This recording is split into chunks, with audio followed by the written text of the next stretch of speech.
ବଇଣ୍ଡା ଅବକାରୀ ବିଭାଗର ବର୍ବର କାଣ୍ଡ ମଦ ବେପାରୀଙ୍କୁ ନିର୍ଧୁମ ମାଡ଼।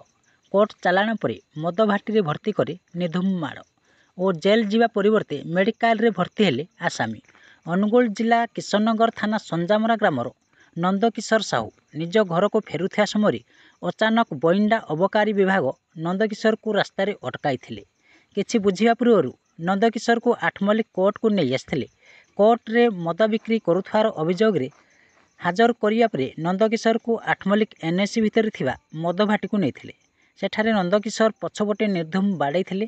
ବାଡ଼େଇ ପଛ ଫଟେଇ ଦେଇ ଆଠମଲ୍ଲିକ ଜେଲକୁ ନେଇ ଛାଡ଼ି ଦେଇଥିଲେ।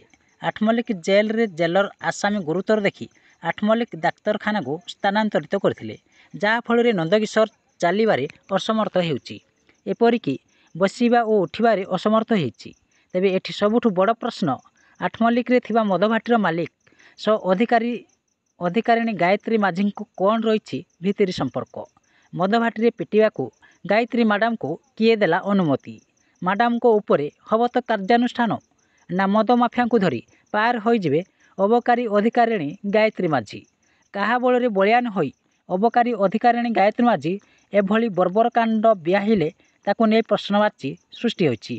ଏହି ନେଇ ନନ୍ଦକିଶୋର ପରିବାର ଲୋକେ ଆଠମଲ୍ଲିକ କୋର୍ଟରେ ଦ୍ୱାରସ୍ଥ ହୋଇଛନ୍ତି। କିଶନନଗରରୁ ବଂଶୀଧର ସେଠୀଙ୍କ ରିପୋର୍ଟ, ନ୍ୟୁଜ୍ ଓଡ଼ିଶା ଟିଭି।